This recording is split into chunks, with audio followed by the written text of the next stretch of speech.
Hi, I'm John Stevenson, and we're going to be looking at Proverbs chapter 6 in our continuing study of this book. We already looked at part of this chart last time, Proverbs chapters 3 through 6, and notice the chapters 3 and 4 talked about wisdom and the good consequences. Each of those sections started with the phrase, my son, whether it was exhortation to wise living and its benefits, an ode to wisdom, practical advice on various areas of life, and then exhortations to living and its benefit. Then we had part 2 that started in chapter 5. Again, we looked last time at chapter 5, the warnings against adultery and its results. That section started with my son. We're going to see the next section, verses 1 through 19, are going to be back to just various stages of life, but this time from a negative point of view, follows negative consequences. And this section starts, my son. The next time we see my son, we'll be back to this issue of adultery. That'll be chapter 6, verse 20 through the end of the chapter. And so the last part of this chapter is going to mirror Proverbs chapter 5. But first, we're going to see the negative consequences of folly and some practical advice on some really a wide variety of areas. Let's look at this. We begin, my son, if you have become surety for your neighbor. Now, surety means that your neighbor is taking out a loan, but you're taking it out for that neighbor. And that means that you have to pay it back, and you gave something up for it, the right to maybe your house or clothing or something. And notice, and have given, the next line explains that, have given a pledge for a stranger. So this is a new situation. And you've become surety for your neighbor. You've given a pledge, but notice, for a stranger. Now, remember, this is parallelism. So in this case, the neighbor isn't maybe somebody that you know really well. He may be a neighbor, but he's also something of a stranger. He's not close. Verse 2: If you have been snared with the words of your mouth, and have been caught with the words of your mouth. So notice the snare and the catching, that might be more of the same thing, or it might be, slightly different circumstances. But if you find yourself in either one of those, either in verse 1, where you're financially obligated, or verse 2, maybe you've made a promise or you've said something that you shouldn't have said, now you regret it. Verse 3, here's the so what. Do this then, my son, and deliver yourself. In other words, don't let that go. Get out of it sooner rather than later. Since you have come into the hand of your neighbor, go humble yourself and importune your neighbor. That is, if you found yourself in that situation, then don't let a bad situation get worse. Go confess your fault, get out of it, whatever it takes. Go ahead and get out of that situation. You may have to ask for mercy, but if that's the case, then go do that. Now we come to verse 4, and we haven't changed topics, so we just couldn't fit it on the previous page. Give no sleep to your eyes, nor slumber to your eyelids. It's not saying never go to sleep, but it's saying if you're in that situation, don't wait.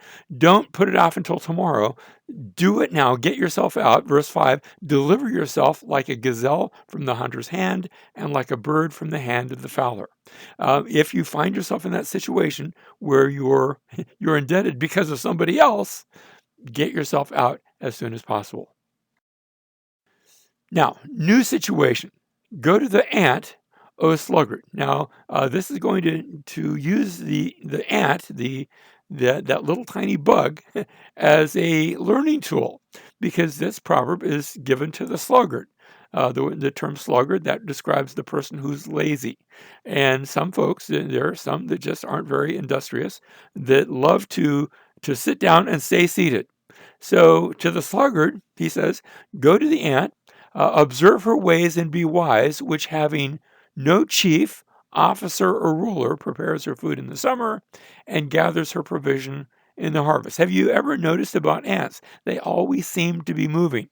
I have rarely seen an ant standing still, a whole collection of ants. We're taking the day off. We're just going to sit around. Now, it's not saying don't ever take a day off, but learn from the industry. That's the point that's being said. We continue into verse 9. How long will you lie down, O sluggard? We actually have two rhetorical questions. The first one, how long are you going to lie down? The lazy person likes to lie down and just stay laying down. I know some folk like that.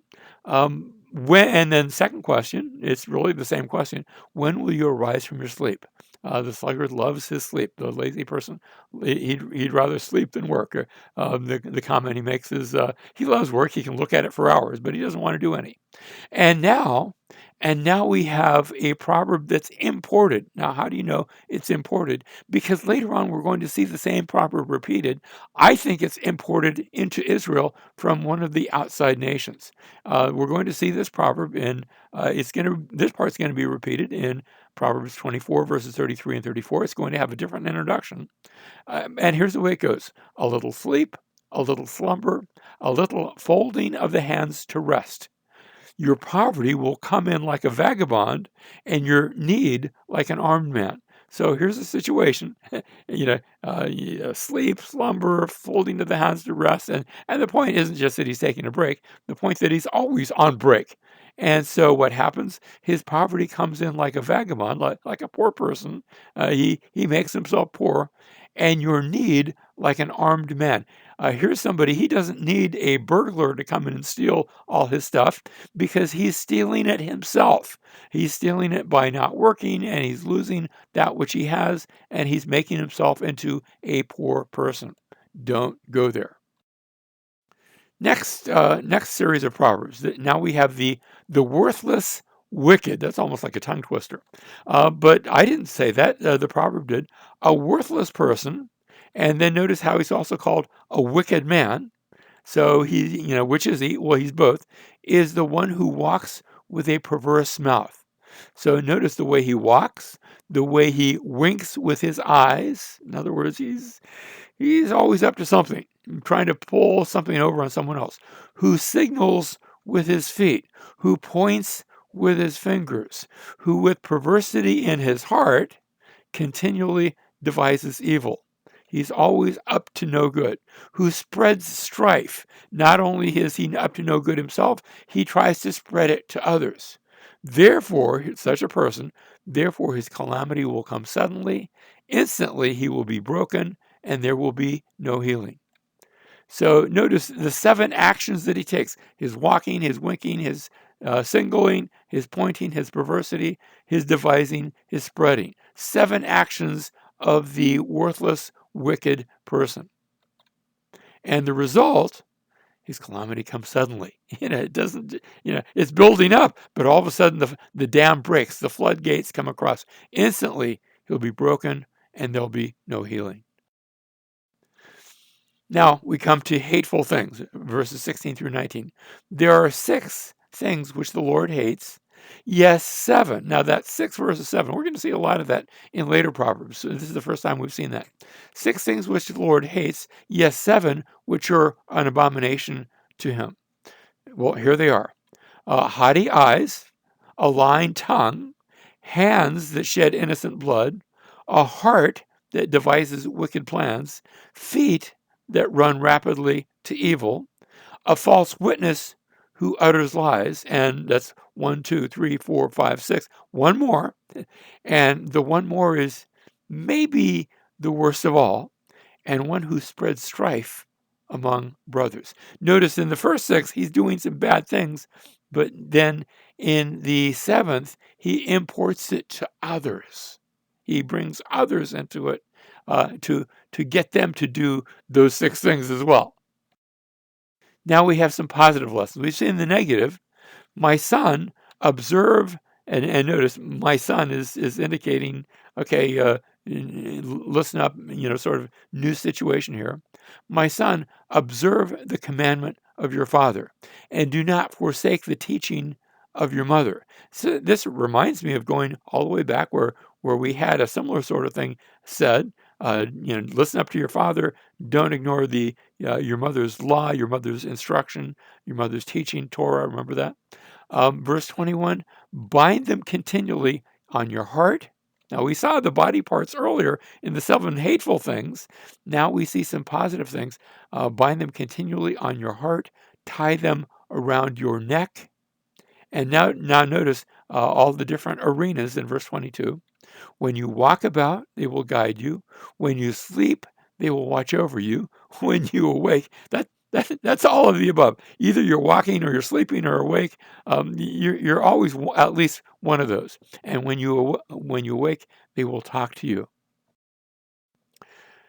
For the commandment is a lamp, and notice the commandment is described as a lamp, and the teaching is light. Now think about this. A lamp, think about the relationship of a lamp to a light. A lamp carries and spreads and holds the light. The commandment is the holder. The teaching is what it spreads. So you have the commandment is the lamp and the teaching is light. Oop, one more. And reproofs for discipline are the way of life. So there's reproofs of discipline. They are the way of notice, not the way of light, the way of life.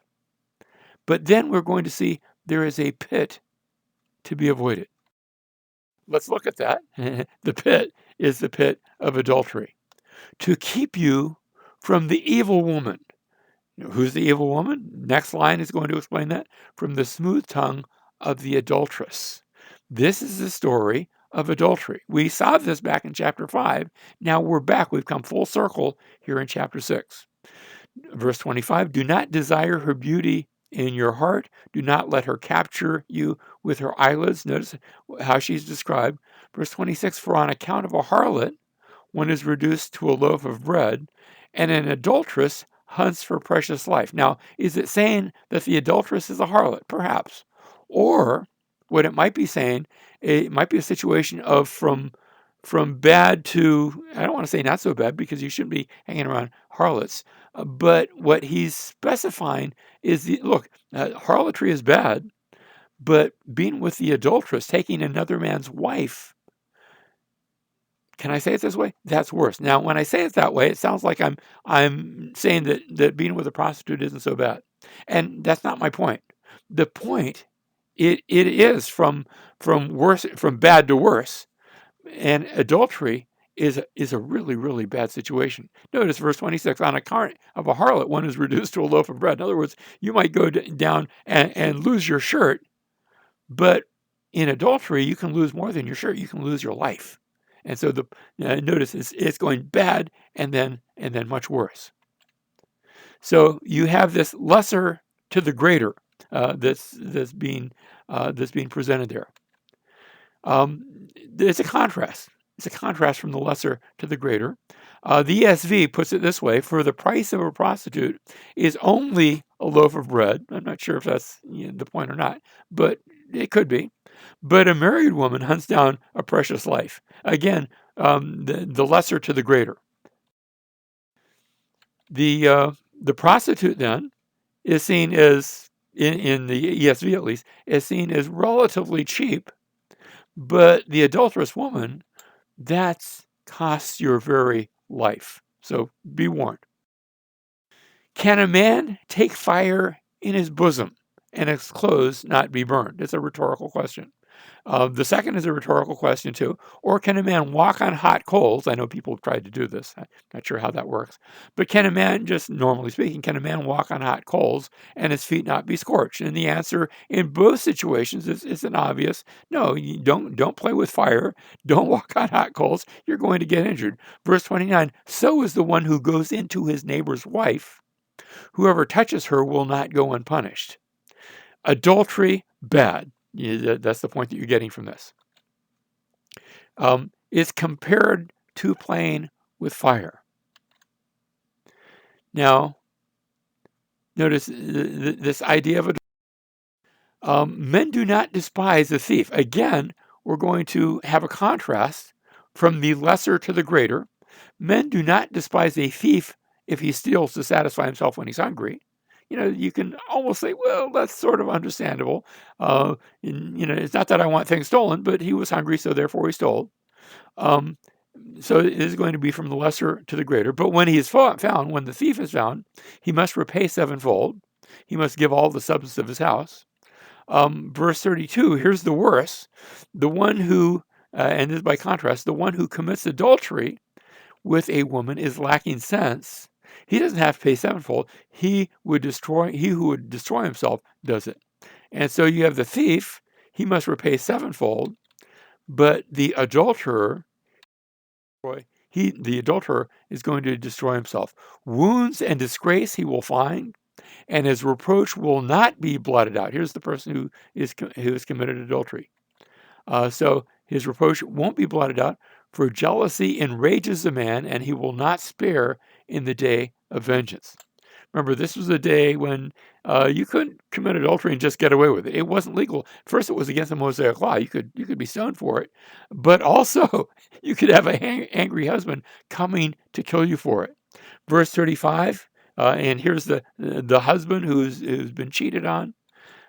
He will not accept any ransom, nor will he be satisfied though you give him many gifts.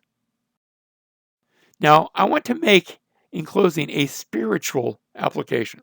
A spiritual application because we've been talking about physical adultery, and I know we live in a day and age where it's not looked good on, but it's not usually thought of as a capital offense. As it was back in Old Testament times. But I want to make the connection because the Bible makes a connection to spiritual adultery. I'm not saying this as an interpretation, but rather as an application.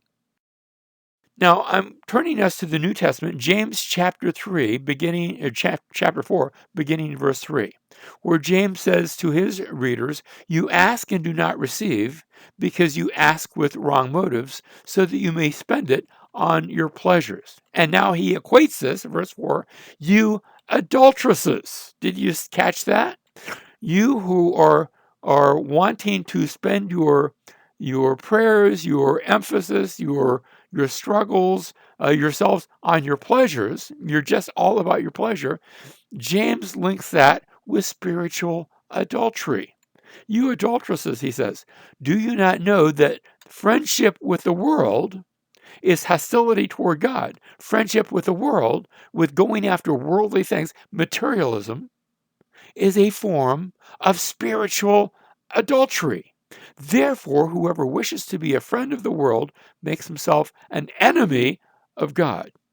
Or do you think that the scripture speaks to no purpose? And now he's going to quote, not from any particular passage, but from the whole idea of the Old Testament. He jealously desires a spirit which he has made to dwell in us. God has put his spirit within us, his spirit of wisdom. That's what we've been talking about in the Proverbs. But his Holy Spirit, and he desires that to be given over to himself, to love, that we might love God more and serve him better. And if instead we spend ourselves on worldly pleasures, we are committing adultery, spiritual adultery, within ourselves. That is a sobering statement. That is a sobering accusation. And it's one that we in the West find ourselves especially susceptible to. And so, therefore, I think we ought to take this warning to heart. He desires his spirit, and we go into the spirit. We say, Spirit, Holy Spirit, please cleanse me from sin, cleanse me from these materialistic pleasures, and cause me instead to love the Lord with all my heart, with all my soul, with all my mind. To love him with that same love that Jesus showed to us as he gave himself for us on the cross. Why? So that he might purchase for himself a spotless bride.